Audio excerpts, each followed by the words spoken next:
नमस्कार. नमस्कार. मी अनुराधा अनिरुद्ध अष्टीकर.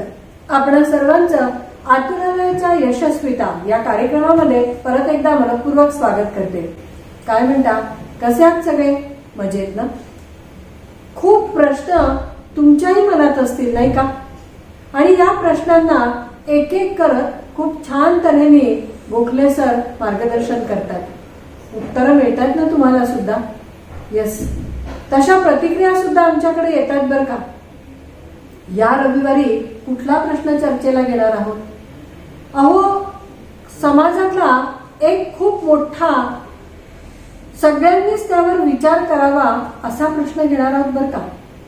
कोणता? चला थेट सरांशी संवाद साधूया ना. कोर्टातून घटस्फोट घेणाऱ्यांच्या संकल्पनेला छेदच देतायत की सराच?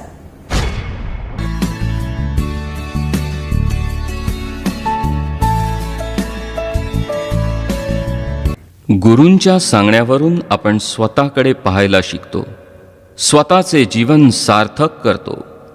कारण गुरु आपल्याला आपल्या अंतरात्म्याची ओळख करून देतात. अंतरात्म्यावर सतत आपण नामाचा अभिषेक करत असतो. जेव्हा आपण औंढा गिळतो तेव्हा लाळेच्या रूपाने हृदयस्थ परमेश्वरावर अखंड अभिषेक होत असतो. हा अभिषेक आपल्याला मोक्षाची कवाडे उघडी करून द्यायला मदत करतो. औंढा गिळता लाळ गळे ती पडे टप टप. औंढा गिळता लाळ गळे ती पडे टप टप. नकळत आत्म्यावरी होई अभिषेक. अभिषेक नकळत आत्म्यावरी होई अभिषेक. अभिषेक अभिषेक अभिषेक.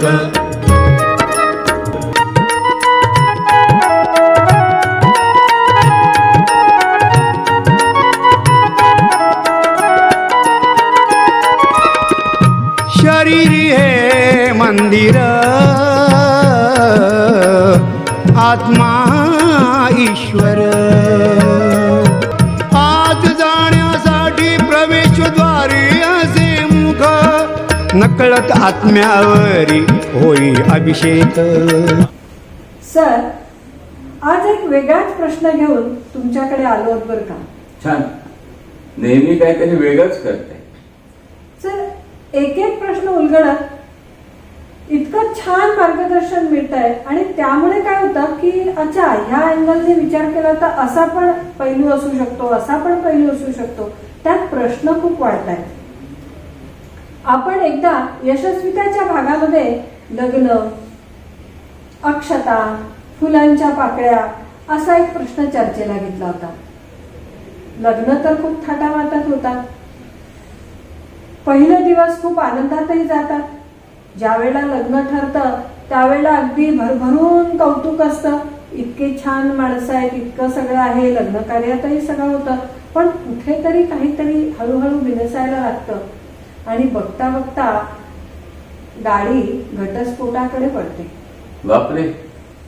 आणि घटस्फोटाकडे वळल्यानंतर मग कोर्ट, मग त्या कोर्टातल्या तारखा, मग तो एक लेंदी प्रोसिजर आणि त्यातून सगळा मनस्ताप. सर, आपण या गोष्टीबद्दल, हा जो काही मनस्ताप असतो या गोष्टीबद्दल काही सांगू शकतो लोकांना? नक्कीच. प्रश्न तर नेहमीप्रमाणे छान आहे, काही वाद नाही त्याच्यात. पण ज्वलंत मुद्दा घेतलाय. हल्ली असं आपल्याला लक्षात येतं की 3-4 वर्षात लोक घटस्फोटापर्यंत जातात. खरंय. त्यामध्ये असाही भाग येतो की खरंच दोघांनाही हवा असतो का? या अशी उदाहरणं आपण अनुभवली आहेत की एकाला हवा असतो, एकाला नको असतो. तो असं म्हणतो की मला प्रपंच करायचंय. बरोबर. मग एकाला हवाय, एकाला नको आहे. पण नको आहे याला प्राधान्य मिळतं आणि ते लोक कोर्टात जातात. बघा किती फरक समजतोय तुम्हाला. तुम्ही जसं सांगितलं ना की वेगळ्या अँगलनी बघायला काहीतरी मी शिकवतो, तर तो वेगळा अँगलच महत्वाचा आहे. आता इथे बघा, जे काही लग्न कार्य तुम्ही केलंय हे देवा ब्राह्मणाच्या साक्षीने तुम्ही लग्न करता. बघा, मी पुन्हा सांगतो, देवा ब्राह्मणाच्या साक्षीने तुम्ही लग्न करता आणि ज्या वेळेला घटस्फोट हवा असतो त्यावेळेला देव आणि ब्राह्मण सगळे बाजूला राहतात आणि तुम्ही कोर्टामार्फत तो निर्णय बघता.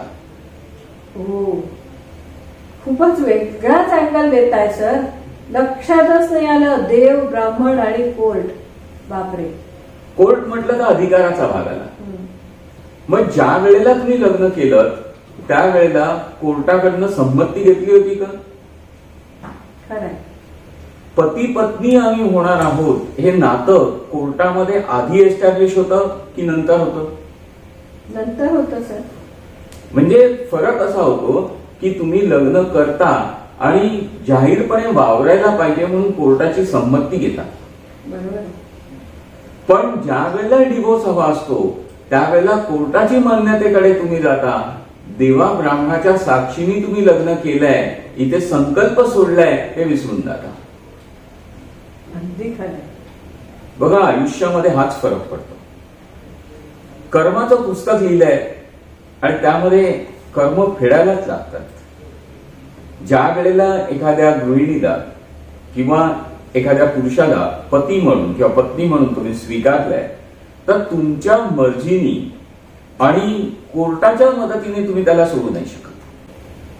बर बर. तुम्हाला जर ते सोडायचं असेल तर पुन्हा संकल्प आला. त्यावेळेला जे साक्षीला होते त्या सगळ्या लोकांना तिथे बोलवा, बर. त्या देवाला, त्या ब्राह्मणाला तिथे बोलवा आणि पुन्हा संकल्प सोडा की हे लग्न आम्हाला मान्य नाही. बर बर बर. आता विचार केला तर एवढा खर्च कोण करेल का परत? खरंय खरंय खरंय. 15-20 लाख रुपये एकत्र आणण्यासाठी खर्च केलाय. आता ते लग्न मोडायचं आहे तर पुन्हा 10 लाख तरी खर्च कराल का?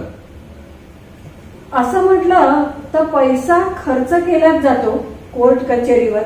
वकिलांची फी सुद्धा आपण भरमसाठ देतो, तोही काही भाग नसतो. पण खरं जे तुम्ही सांगता आहात की संकल्प, देव, ब्राह्मण, ही संकल्पनाच खूप वेगळी आहे आणि त्या दृष्टीने विचार केला की त्या लोकांना परत बोलवून काहीतरी करायचं आहे तर हे खूपच वेगळं आहे सर.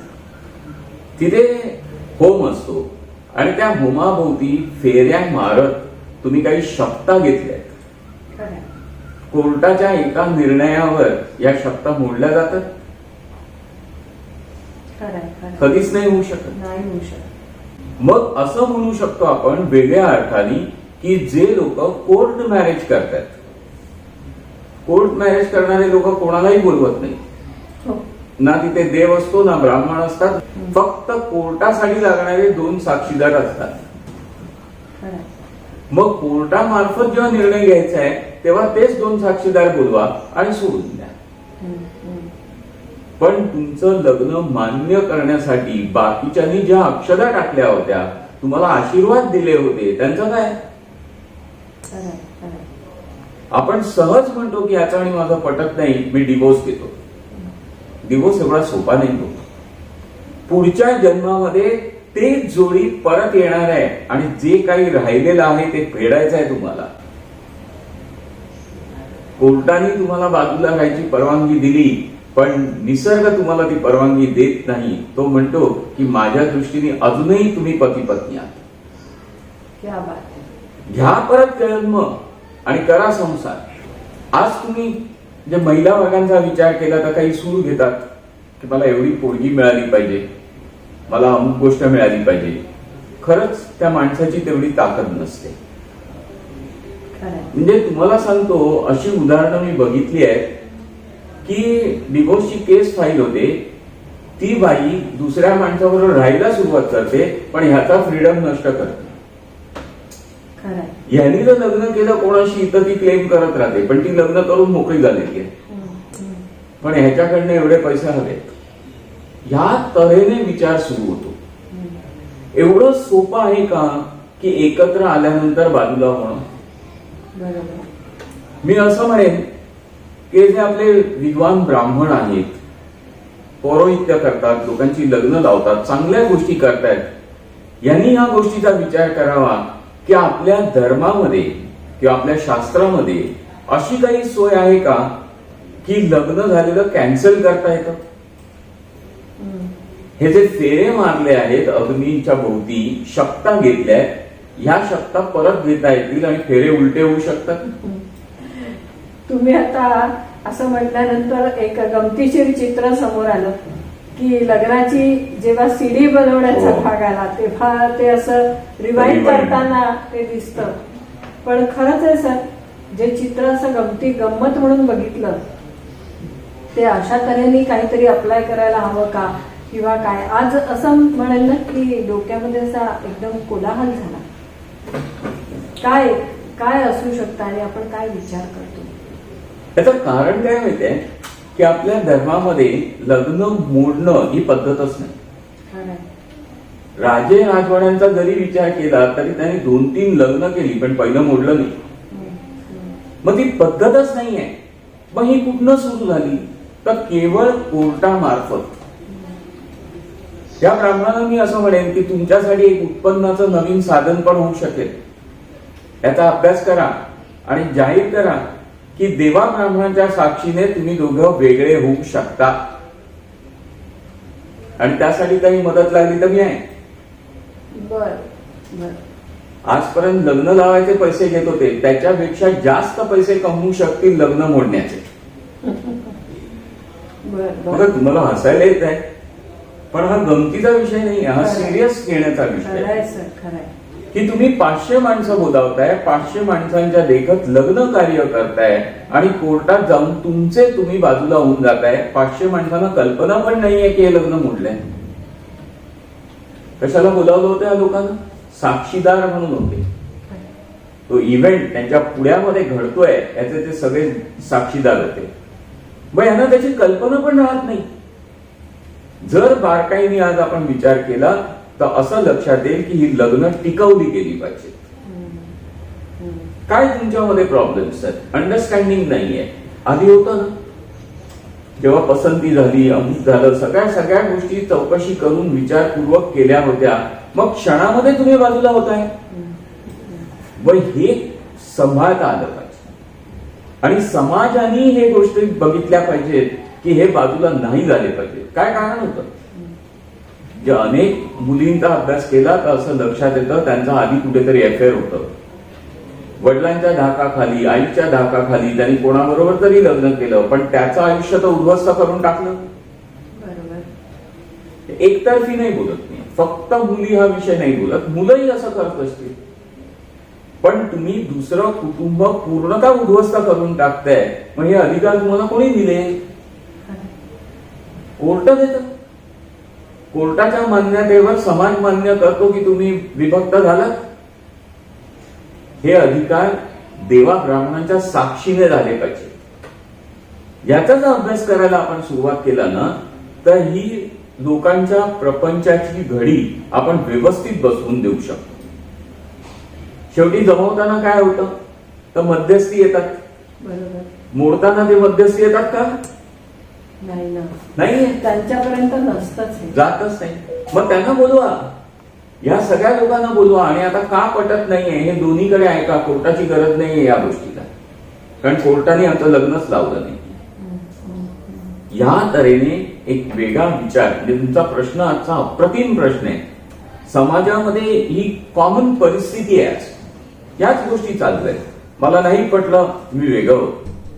मग तिथे कोर्ट मॅटर्स होतात, त्याच्यामध्ये किती वेळ जातो, किती पैसा जातो, हा तर खूपच मोठा भाग आहे. पण दोघं वेगळे राहिलेत. कारण काय होती? हे आपसातली माणसं शोधू शकतात, कोर्ट नाही शोधू शकत. आणि ह्या समाजाने जर ह्याच्यावर प्रेशर आणलं ना तर हे एकत्रच राहतील, हे बाजूला नाही जाणार. बरोबर. आज तुम्ही विचार करा, डिवोर्स घेऊन किती जण आनंदी झालेत? नाहीच. नाहीच. नाहीच.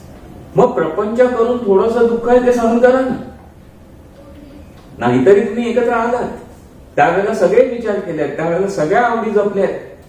आजही तीच लोक आहेत, त्याच आवडी आहेत आणि तेच विचार आहेत. फक्त तुम्ही ऍडजस्ट व्हायला तयार नाही. जीवनाचा प्रवास करायचा म्हटला ना तर फक्त ऍडजस्टमेंट आहे. जी आपण घराच्या बाहेर नेहमी करतो आणि घरात कधीच करत नाही. बाहेरचे तिराईत आहेत त्यांच्या पुढे ऍडजस्टमेंट करण्यापेक्षा घरातल्या लोकांमध्ये आपसात जर ऍडजस्टमेंट झाली तर डिव्होर्स, घटस्फोट हा प्रश्नच येणार नाही.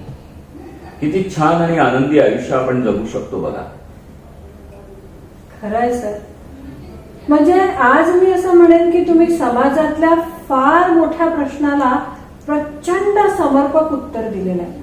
कोणी असा विचारच आजपर्यंत केला नाही की घटस्फोट घेताना आपल्या धर्माला अनुसरून जे काही तुम्ही लग्न केलंय त्यात ती मान्यताच नाही आहे. कोर्ट हा त्यावर उत्तर असू शकत नाहीये. आणि जी काही ऍडजस्टमेंट तुम्ही सांगितली आहे ना तर ती अप्रतिम अप्रतिम. मला असं एक गोष्ट आठवते आहे त्यावर, ती सगळ्यांची शेअर करावीशी वाटते. नक्कीच. खूप छान सरांनी सांगितलेलं आहे. थोडासा विचार करा की काय घडतंय, का अशी वेळ येते, का असं मनात येतं की डिव्होर्स झाला पाहिजे. छोट्या छोट्या क्षुल्लक गोष्टी असतात, त्या जर आपण मनमोकळ्या घरामध्ये बोललोत ना तर मला असं वाटतं की असे काही प्रसंगच येणार नाही की आम्हाला कोणाला डिव्होर्स घ्यावा असा वाटेल. बघा, एक प्रसंग शेअर करावा असा वाटतो.